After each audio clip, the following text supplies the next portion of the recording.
Hello mga katropa, matagal din bago ako nakabalik. This time, ang aking series ay magpo-focus sa gym-gilbang setup or relaxation spas or pwedeng alternative ng layover spa or onsen dito sa Pilipinas. Dahil nga konti lamang ang spa complex dito, pupuntahan din natin ang combination trips na pwedeng alternative leading to the same experience. And this time, we're going to Ace Water Spa plus condo combination, and the total budget this time is 2,000 pesos. Pero dito sa mismong 4-hour access lang sa Ace, ito ay worth 599 pesos lang via Star Deals. Tara! Andito tayo ngayon sa registration area nila. Dito rin yan mismo sa cafe niya. In fairness, matagal na tong Ace pero napakalinis pa din and well maintained. Bibigyan ko pala ng stars ang ating mga pupuntahan based sa overall value niya according sa pricing up to 10 stars. And maybe recommend areas to improve na din. Nagdala na pala ako ng sarili kong spandex. 100 pesos din pala ang damage niyan pag nag-rent ka pa. Since nakuha na natin ang ating locker key and talaga nga namang gumagana ang kanilang Star Deals voucher even this 2026, halika na at umakyat na tayo sa taas. So bago tayo pumasok sa locker area, dito kukunin ang ID nyo pag nag-rent kayo ng gamit. Dito nyo din hubarin ang sapatos nyo bago pumasok sa loob. So eto na ang kanilang locker area. Napakalinis nga naman talaga tignan. I-check naman natin ang actual locker size.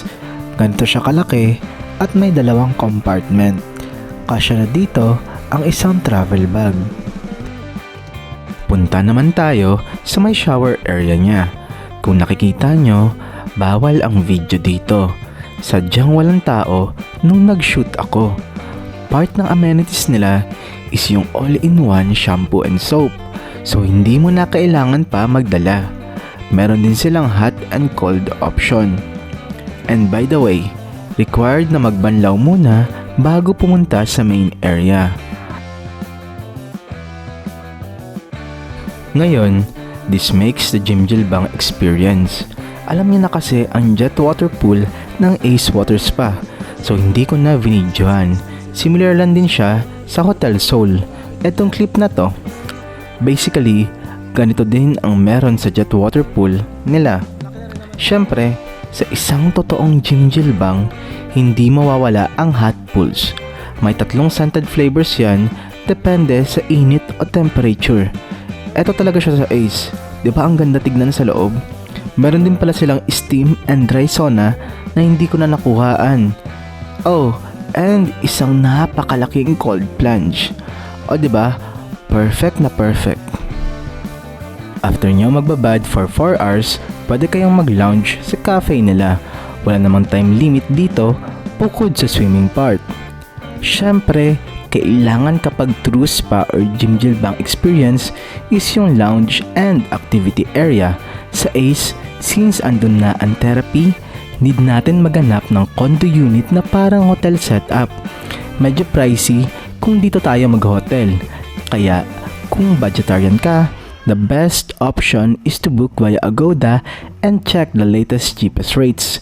Since 599 pesos na ang nagastos ko, sakto lang na may nakita ako around 1,400 pesos sa Agoda sa Coast Residences. For me, perfect na to. Kahit medyo may kalayuan, saktong-sakto na 2K lang ang nagastos ko. Libre na din ang ibang activities. Since bukod sa may Netflix siya sa room, sa penthouse ang ganda ng view at may activities pa siya like billiards for free. O diba, sulit na. May travel trip pa na hindi naman sobrang layo, siguro around 30 minutes lang, na after the spa makakapag-relax ka, watch Netflix or go to the penthouse to have a complete experience. At pwede din mag-swim for an additional 200 pesos kung nakulangan ka pa sa Ace. This combination para sa akin ay worth 7.5 out of 10 stars. I mean, it's cheap and complete na ang activities. To be fair, maganda din sa Ace, lalo kapag hindi matao. Sa scoring na to, na-integrate ko na kasi kasama ang travel time. Pero yun nga, ino-consider ko din kasi na yung ibang spa complex or Jimjil bang na baka mas mapabilib tayo. I hope na nagustuhan mo ang video ko, mga katropa. Sa susunod ulit ha. See you. Bye.